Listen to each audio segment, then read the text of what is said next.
listening to the IELTS podcast. Learn from tutors and ex-examiners who are masters of IELTS preparation. Your host, Ben Worthington.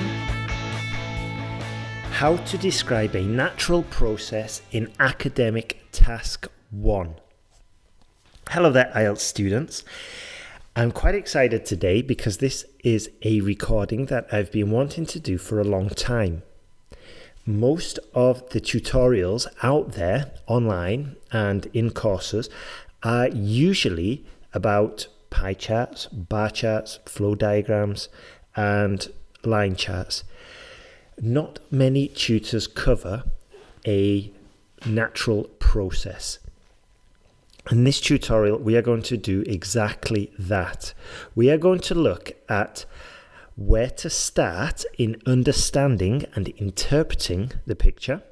We're going to look at what language to use to connect your ideas and link the stages in the process together. That, by the way, is extremely useful.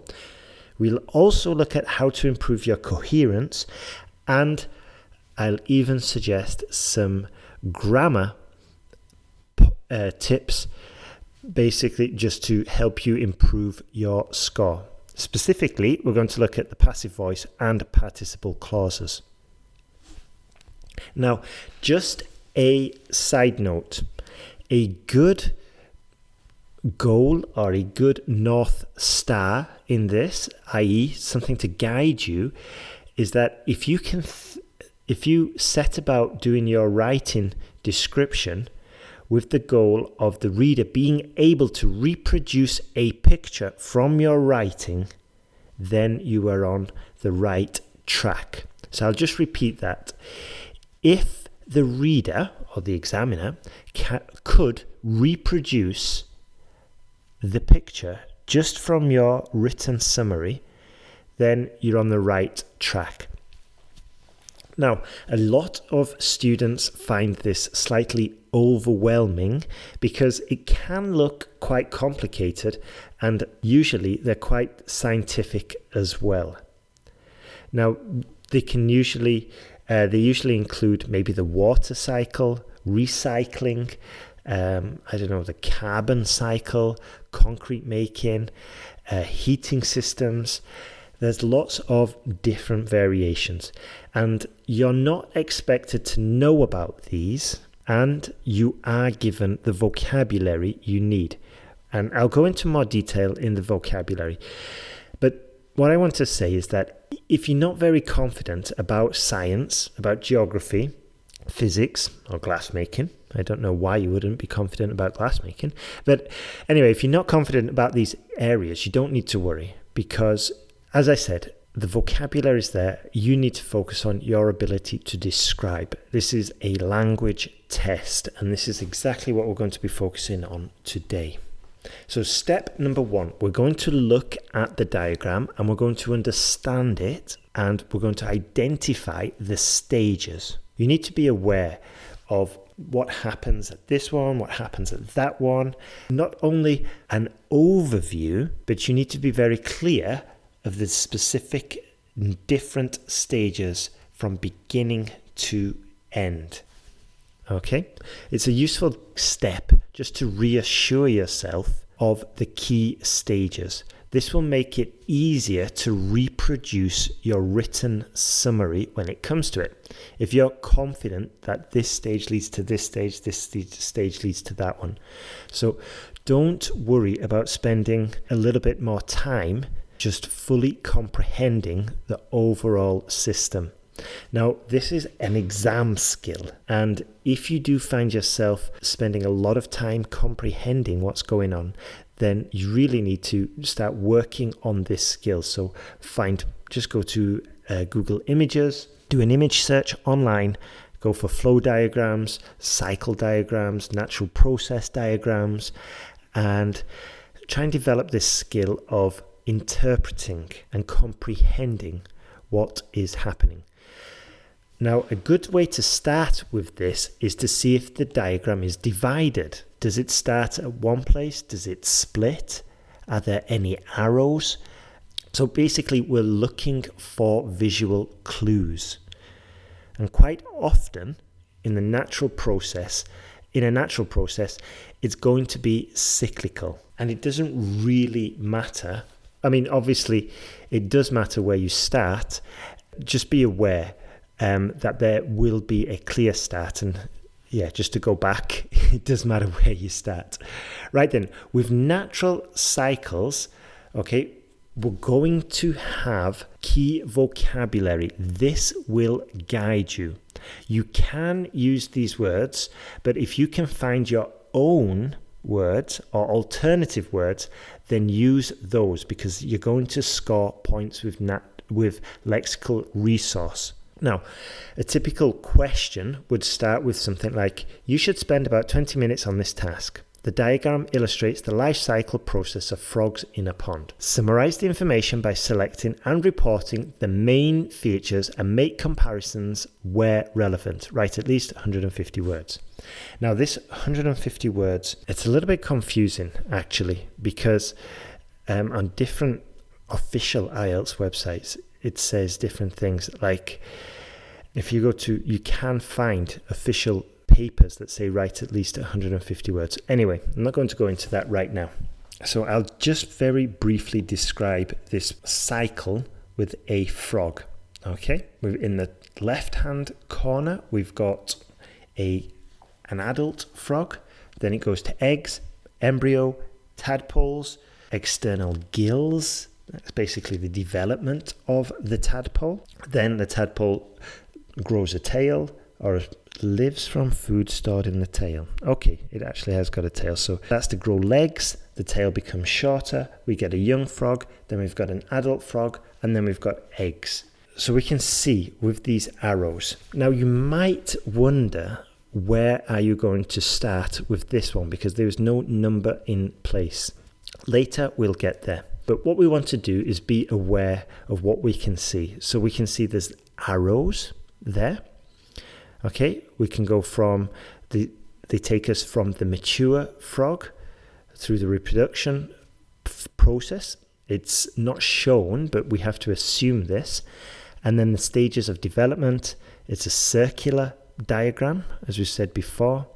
Although it doesn't really matter where we start, I would assume a logical place to start would be either the adult frog or the eggs. Starting with tadpoles developing legs just isn't logical at all. A side note here, we need this skill that we also need for pie charts and for bar charts. That is grouping.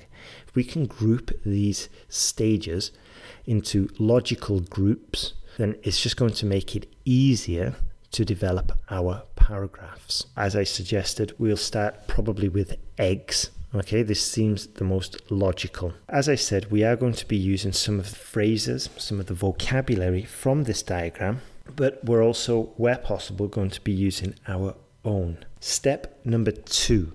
Choose which connecting words and vocabulary you need. Now here is a very valuable piece of advice. Aim for chunks or fragments of the language. This makes it much easier to write, and it will help you score higher because you'll be able to link the different points together more coherently. Now grab a pen because there's an absolute value bomb coming.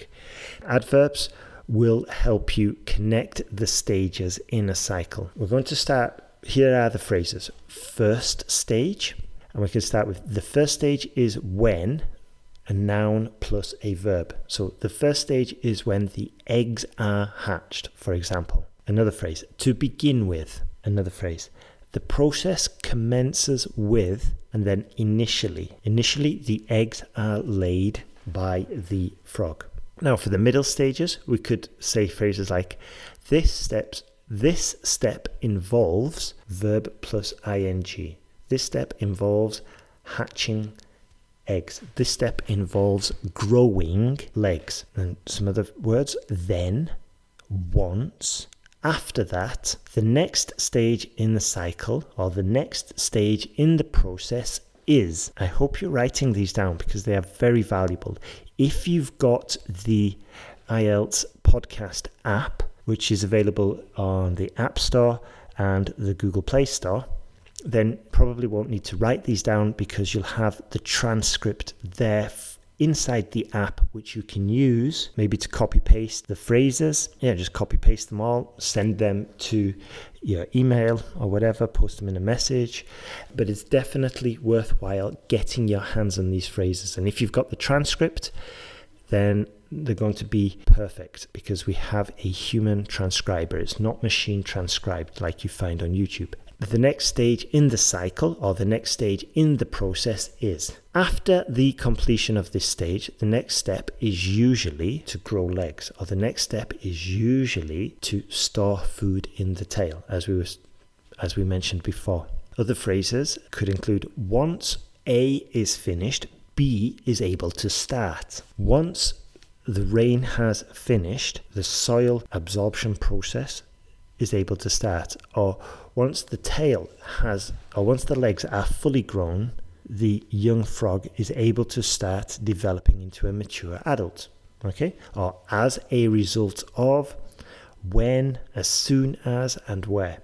All very useful phrases. For the final stage, we can use subsequently, following this. Once the stage is complete, or once this stage is complete, the frog can complete the cycle and lay its own eggs. This results in the process starting again, for example. Other phrases, finally and eventually. Now, as I said before, although the diagram will give you a certain amount of language, you have the choice of whether to repeat it or use your own.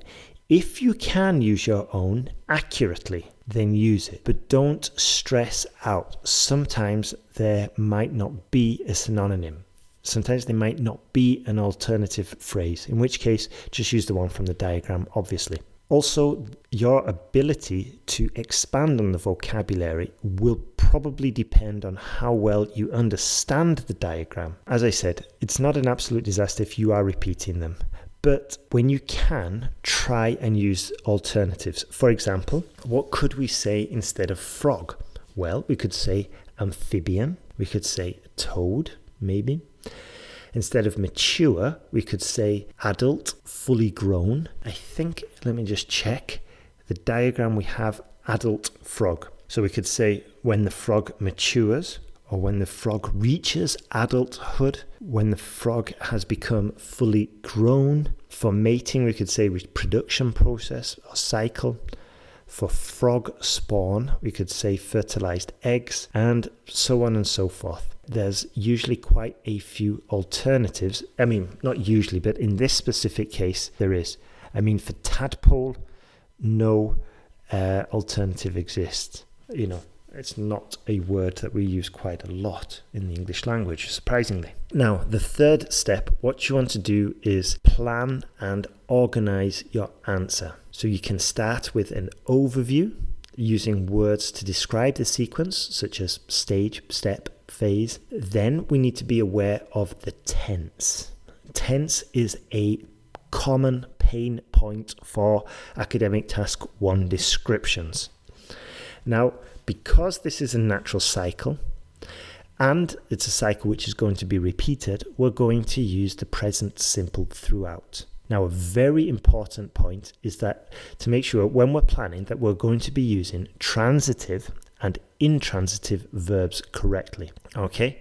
Some of these we can use in the passive voice and some of them cannot be used in the passive voice. So this is back to the language skills we mentioned earlier. Also, make sure you form the active and the passive voice correctly. Finally, probably a point that you're very aware of is using linking words and adverbials that are related to the sequence, and of course ordering. We've mentioned ordering before. It's up to you to find the logical start point. Final stage, the model answer, writing your answer.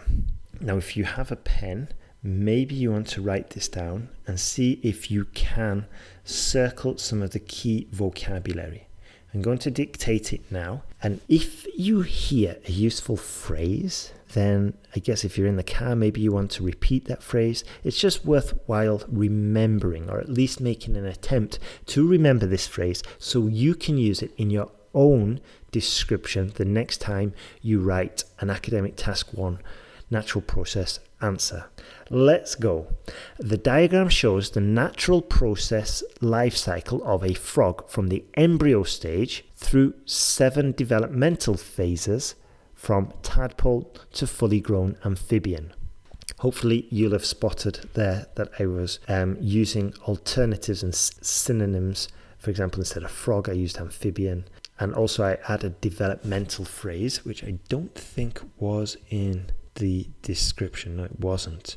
So points there for Benjamin. Next paragraph. Initially, the fertilized eggs grow into embryos from which very small tadpoles emerge and shelter under plants in the water or pond. Tadpole begins life black in color, and it has a long tail and shorter body. This goes back to what I was saying before about being able to reproduce the diagram from your text.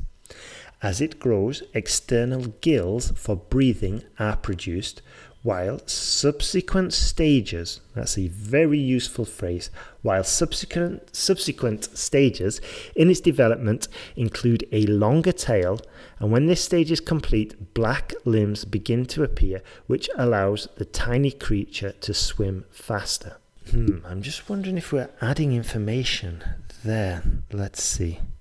Hind legs appear. Okay. I guess we are adding a tiny bit of information. Generally, I wouldn't advise that, but I think this is kind of important for the process. Let's carry on. The baby frog is nourished from food and nutrients stored in its tail. And the next stage in the cycle, very useful copy-paste sentence there, and the next stage in the cycle is for front limbs to begin growing, while the tail shrinks and eventually disappears. At each stage, another useful phrase, at each stage the creature continues to enlarge significantly and changes in colour from black to dark green and ultimately to bright green. Once the tail has disappeared, the frog is supported on 4 limbs and continues in the final phrase to develop into a full-sized amphibian.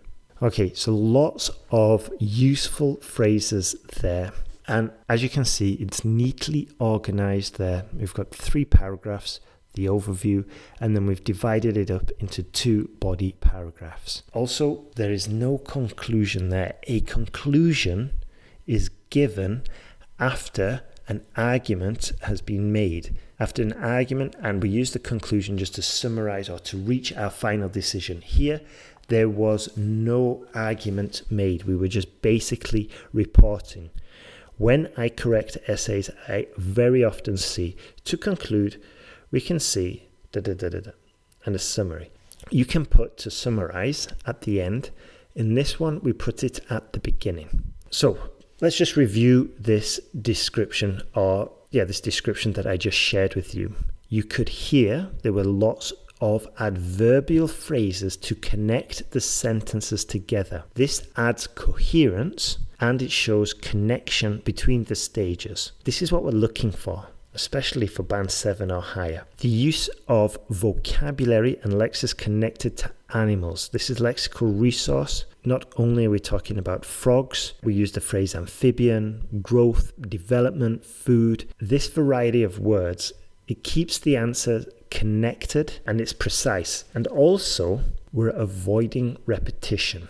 Also, we've got a good use of passive verbs. For example, the baby frog is nourished. As it grows, external gills for breathing are produced. Basically, a very brief description on how to describe a natural process for task 1. In this tutorial, we looked at the vocabulary, we looked at the stages for starting to write your summary, we looked at the adverbs to connect the stages, we looked at synonyms, we looked at planning, and then we finished with the model answer.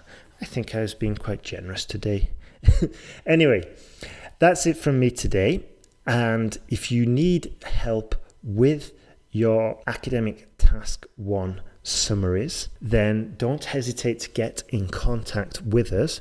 We offer a feedback service. We can evaluate your work and we can tell you how to improve, where you're going wrong, how to get better. And this is the fastest way to improve.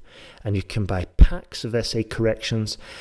Or if you want to follow the program, we've got an online course where we give you tutorials, which basically break down like we've just done now, but with video format, so it's easier and a little bit more detail and a little bit more practical, because in this one we had to go pretty quick, but we give you more help. We'll tell you to do, to do this certain task.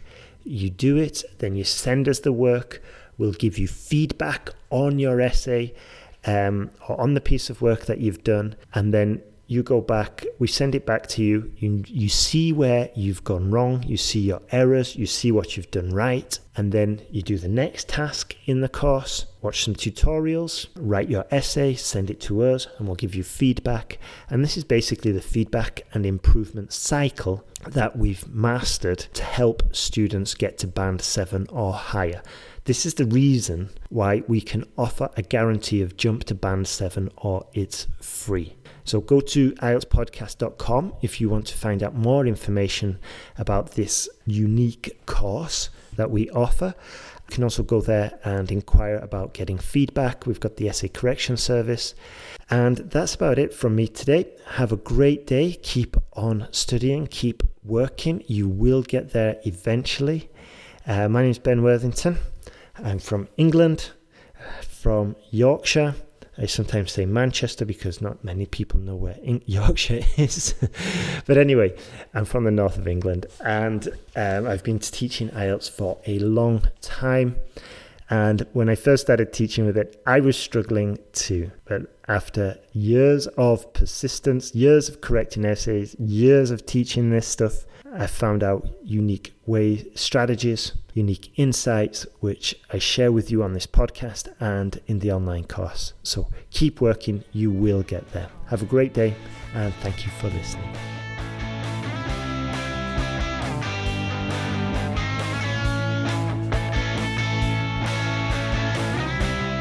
Thanks for listening to IELTSPodcast.com.